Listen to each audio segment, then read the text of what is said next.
Essa aqui é a parte 3 dos estudos que a gente está fazendo desde ontem. Vale ressaltar que tem que ver a primeira parte e a segunda parte para entender o que eu vou falar aqui nessa parte 3 agora. Confesso que eu já havia feito esse vídeo, vou ter que repetir, porque a câmera não estava gravando. Mas vamos lá, continuando da onde eu parei. Eu vou trazer o versículo bíblico aqui que fala da hora da tribulação. Porque guardaste a palavra da minha perseverança, também eu te guardarei da hora da provação que há de vir sobre o mundo inteiro, para experimentar os que habitam sobre a terra. Neste texto de Apocalipse, a gente vê que Deus está retirando um povo. Eu vou guardar. Ele está retirando do meio. Pode ser que seja o arrebatamento aqui, sim. Mas vemos que Ló foi retirado de Sodoma diante do juízo. Noé e a sua família foi retirada do meio do dilúvio mediante aquele juízo, foi retirado, foram suspensos para cima com a arca, que dá a entender que os escolhidos são suspensos e ficam na parte de cima do juízo, né? Ló foi retirado daquela terra que haveria de vir o juízo. Uma pequena parte do povo, na época de Jeremias, foi retirado, saíram mediante ao alerta do profeta. Outros ficaram, né? A maioria ficou. Outros foram deixados por Nabucodonosor, que permitiu os mais simples, mais humildes ficarem ali cuidando da terra. E esses são os que Deus tem um projeto de salvação. Essa é a representação, a sombra das coisas que haveriam de vir no futuro. Então, todas as vezes que Deus vai derramar o juízo sobre uma terra, ele retira os seus. O problema aqui é quando ele vai retirar. São as divisões das teses de pré-tribulacionista, mesotribulacionista e pós-tribulacionistas.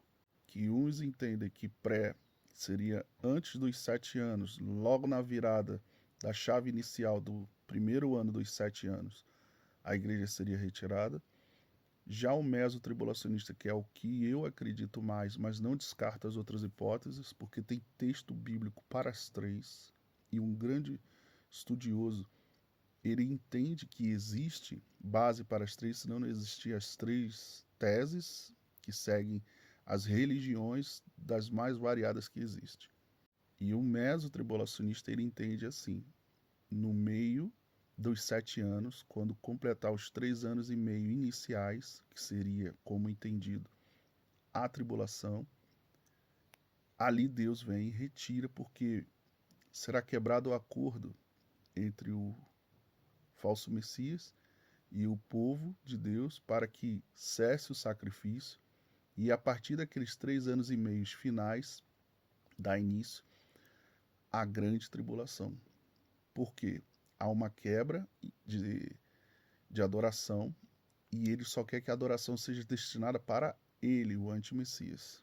Então, dali diante, o cenário se torna grande tribulação.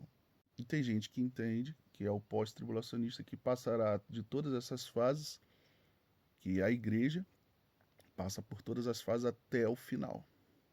Chegando no final é que viria aonde a Bíblia relata que todo olho verá Jesus voltando com seu cavalo branco, vindo como juiz agora, não mais como cordeiro, para julgar as nações e para defender Israel cercada pelos seus inimigos. Mas, fora essa enquete do pré, meso e pós-tribulacionista, porventura acontecendo que Deus vai livrar da hora da tribulação, muitos estão achando que todos que estão dentro das pseudo-igrejas serão salvos. Por exemplo, as igrejas do Valdomiro Santiago, Agenor Duque, Silas Malafaia, do Profeta Mirim, da Pastora do Pix, das igrejas do Samuel Ferreira. Não que muitos que estejam lá não sejam salvos, mas serão bem poucos, tão poucos que será assustador, e muitos até pensarão que nem houve arrebatamento.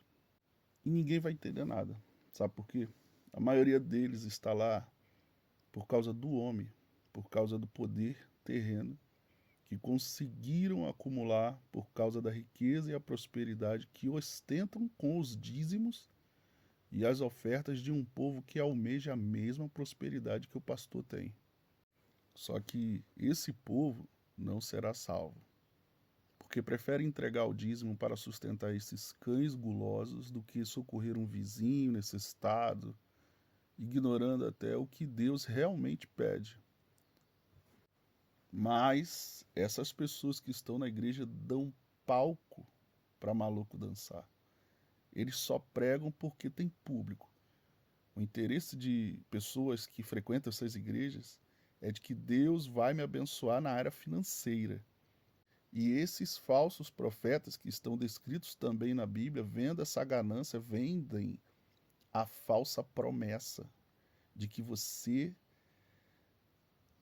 se você der, se você cumprir o objetivo da igreja, se você fizer a maior oferta, Deus te dará em dobro. É como se Deus fosse um garçom amando desses pastores.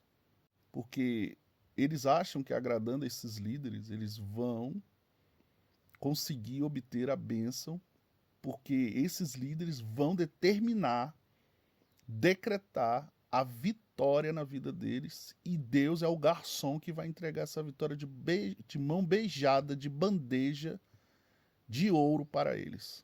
Porque o foco dessa gente, na maioria das vezes, é esse: somente a prosperidade financeira.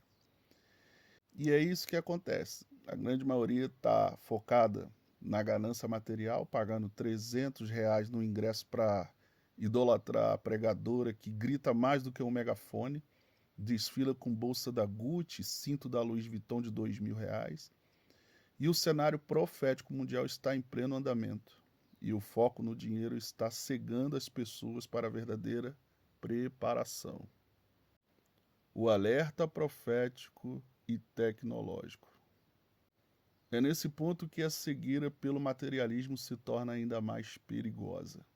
Estamos vivendo em meio a dilemas como nunca se viu.